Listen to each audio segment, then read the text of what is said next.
Hi, I'm Rachel Abbasi. Welcome to the Recovery Daily podcast. As always, thanks for spending time with me. Hello, one and all. It is Tuesday, and I just slept all afternoon. My head's been hurting because guess what? I've been doing too much. But it's all good. No, I'm not supposed to say that, but it's all good. I need to rest. But see, I keep doing it. I've been doing too much, period. What I have been doing is I went to my in-person AA meeting yesterday, and I wanted to share some of the stuff that I heard during the meeting. We were talking about slogans, things like think, think, think. Those of you who are not in AA or aren't aware, never been there, um, there's all these slogans, all kinds of slogans.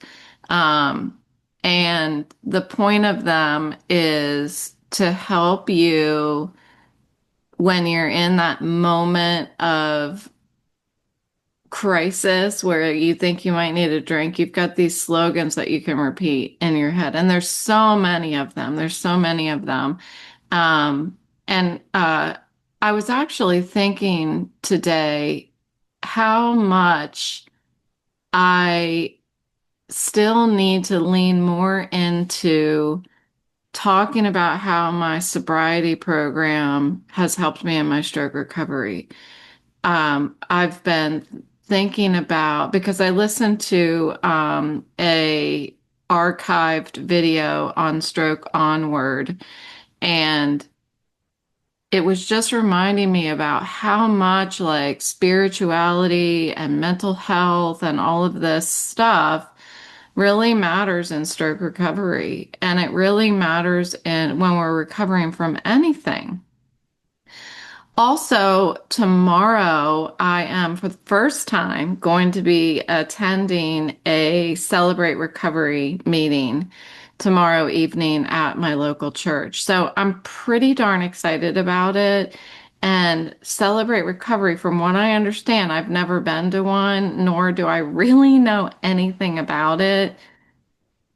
It focuses on recovery from whatever, like if you're experiencing grief. I can't remember what the slogan is, but it's really meant for anybody that is facing difficult stuff in your life and wants to apply that recovery to scripture. I guess we're gonna find out tomorrow. I'll have a lot to talk about.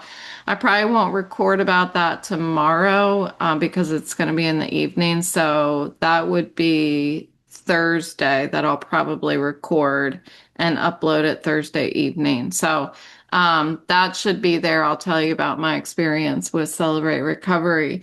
And along those lines, what I wanted to talk about are some of these slogans that I heard last night that have to do with God. And I know some of you have reached out to me and have been enjoying my listening to my faith journey because I'm so new at it. I don't know what I'm doing, and I'm very honest about where I'm at. Yesterday, I talked about believing and doubting as much as I need to for my own recovery. And that's been ringing in my head over the past 24 hours as I listened to the meeting yesterday.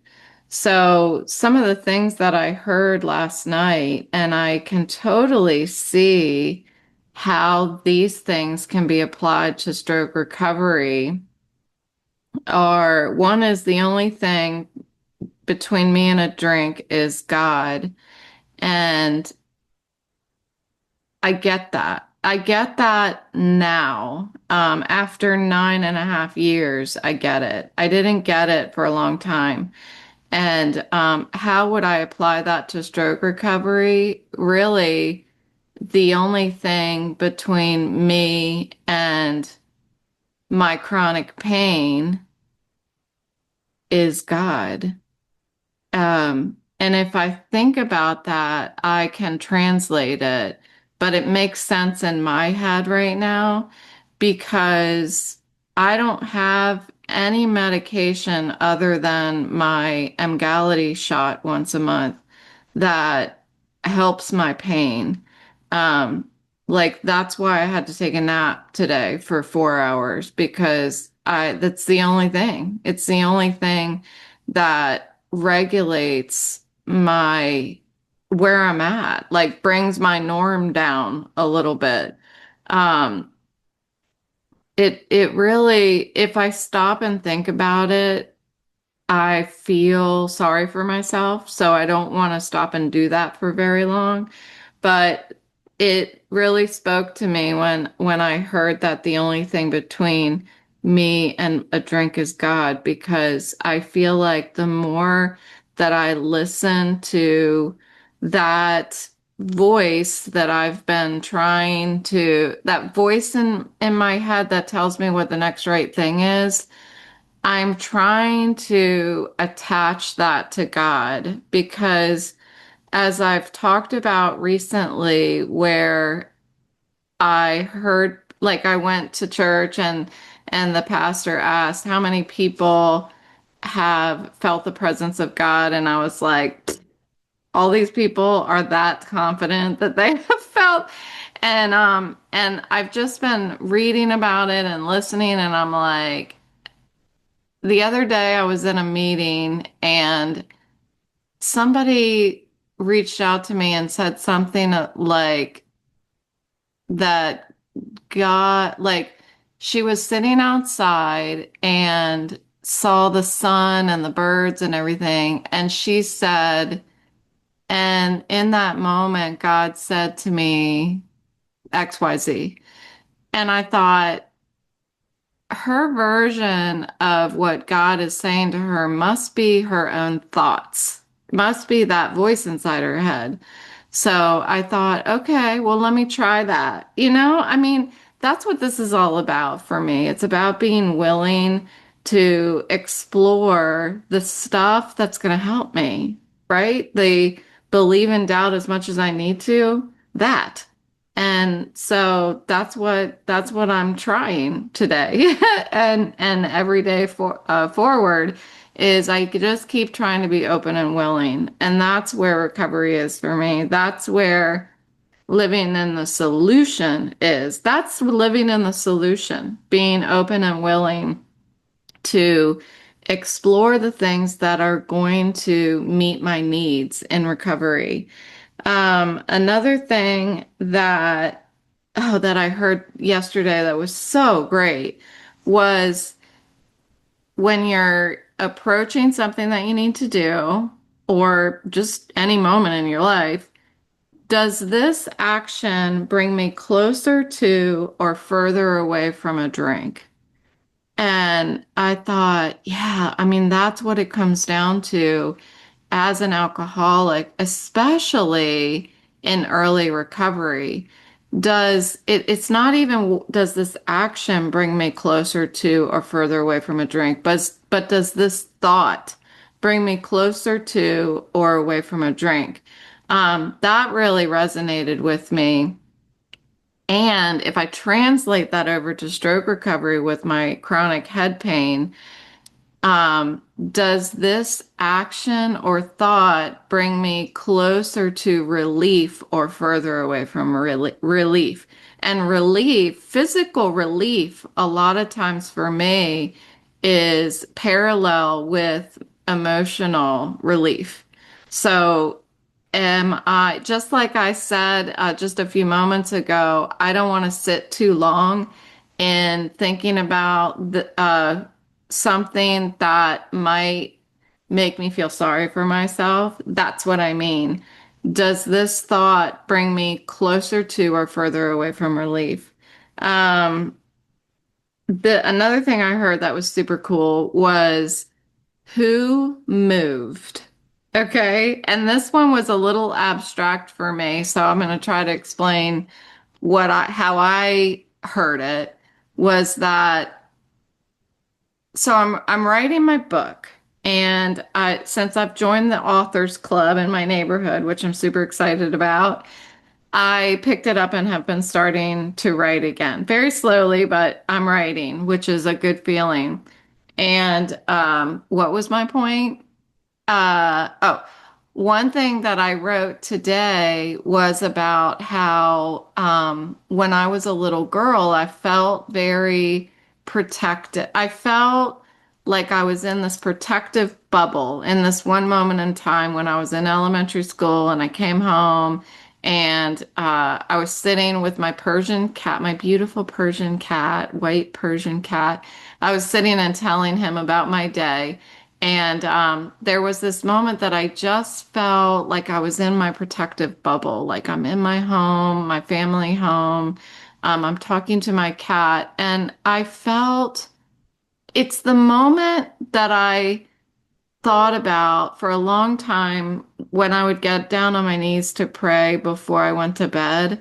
Um, I would always envision that moment because I thought if there was ever a presence of God that I felt certain of, it was that moment because I felt protected and there was nothing there. I was home alone. And I was a little girl, you know. Why did I feel protected? They're really it's either just simply the home that my mother had built for us and how comforting that felt, or it could be the presence of God. And I have always tended to think, well, my mother is my idol, and my mother is everything, and my mother just provided that comforting environment, and that's why I felt protected.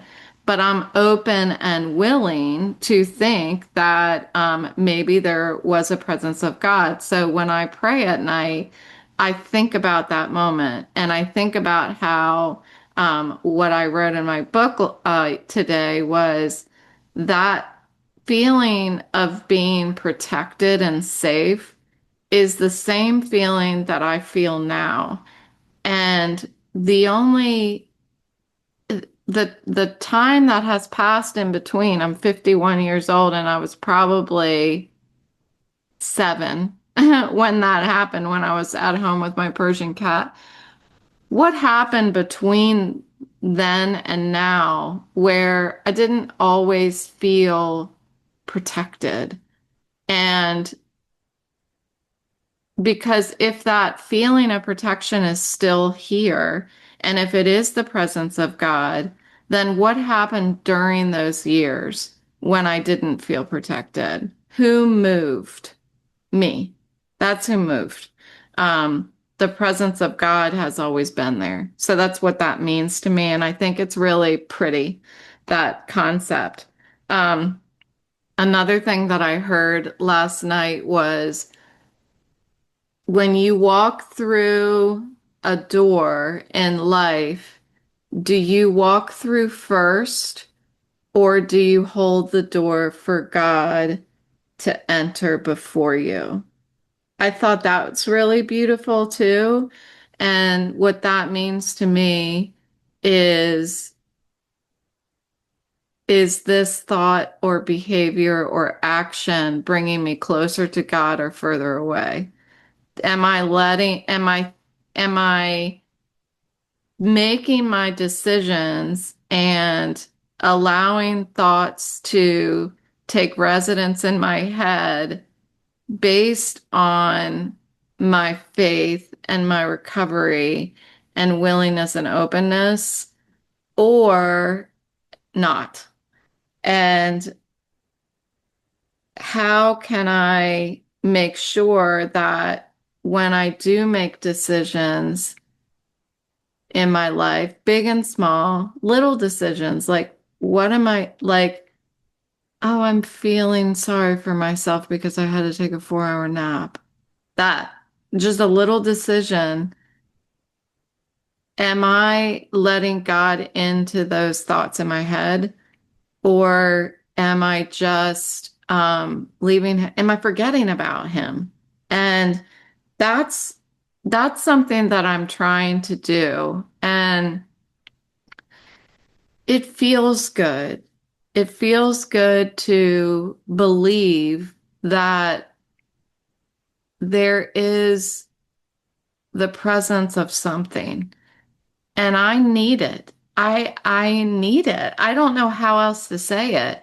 In my recovery, in sobriety, the moment that my sobriety stuck for me was when I was out on the streets of San Francisco. That that sounds much more risky than it was, than it actually was. I was staying at a really nice hotel and I was walking around the block to get dinner, but I was afraid to stop because I was afraid that I was going to drink. And I had been sober for a couple months before this. Actually, I was probably sober for, uh, yeah, maybe like 4 or 5 months went before this trip, from what I remember in my head. Anywhere from 6 to 8 months, probably 4 or 5, 6 to 8 months, whatever. I was under a year. And I I was afraid to stop walking because I was afraid wherever I stopped, I was going to drink. And so I just kept walking around the block. And it wasn't until I had this epiphany where I was like, Rachel, if you're going to go all in on this recovery thing, if you're going to go all in on faith, if you're going to go all in on believing in a higher power, on being able to really do steps 2 and 3, then you're not alone. Because I kept saying nobody would know. Nobody would know if I drank right now because I was there by myself. Nobody would know. Um, and I thought, if you're really doing this, then you would know and God would know. And it was that moment that changed my entire sobriety journey. Um, And I'm telling you, this is what it's like to listen to somebody who had a stroke and is trying to do a podcast. I just forget. I just forget what I'm talking about. A lot of times I have like an outline and I'm referencing the outline so that I don't lose my train of thought. And so it's pretty obvious days that I'm not referencing my outline. But that changed my sobriety journey entirely to believe that there was a presence of God. That's, I think, what I was talking about. So, once I had my stroke, it was the same thing. I was terrified. To be honest, I was terrified. And I'd be lying if I told you that I'm not somewhat terrified still, post stroke. And what I was listening to today on the Stroke Onward video that I listened to, it was talking about the trauma that stroke survivors go through and the emotional toll that that takes on us. And I even went online today to read about what is the percentage of stroke survivors that have suicidal ideation, because it's been so real for me and so scary. And I'm someone who did not become paralyzed. Um, all my limbs work. I do not have severe aphasia. My inability to remember what I'm talking about and find words is aphasia. It's just a very mild but still frustrating aphasia. To just all of a sudden everything's what you're thinking of in your head is just gone and like it's just about to do again. Um, but I needed I needed faith. I had to, I said to myself again, if you're gonna walk through life without all of this fear, you're gonna have to believe stronger. You're gonna have to believe harder. And so that's what I've been doing. And that's what, now that we've moved and I've got this church in my neighborhood, I've been going to church on Sundays. I'm gonna go to the Celebrate Recovery on Wednesday. And there's a part of me that is timid about going in that direction just from my experience in my life. And it's sad that that is my response um, to thoughts about leaning further into church, but I'm doing it anyway. I'm doing it anyway because I want to create a new experience for myself and I need it. Again, I believe what I need to survive, and since my stroke, I have needed at least twice as much faith to just live and be joyful because I was just constantly fearful. I was fearful about having another stroke and fearful about what my life was going to look like this, with my inability to look at things that move. Um, it can get really frustrating and exhausting, but I'm here to like talk about exactly what it feels like and keep moving forward despite. I am I'm never gonna stop. I'm never gonna stop. Period. I think that's pretty cool that I have found that perseverance and passion for my recovery because I only know of one alternative if I don't do this, and I'm not willing to go down that road. So one more thing that I heard this morning in my morning meeting that really resonated to me, and I'll end with this, was who does the world revolve around? Really? Because I know for years, probably until my stroke, I mean, I'm ashamed to say this because I'm a grown-ass adult, but I feel like more often than not, the world felt like it revolved around me. Not that I thought that it did, but I got to look out for number one, right?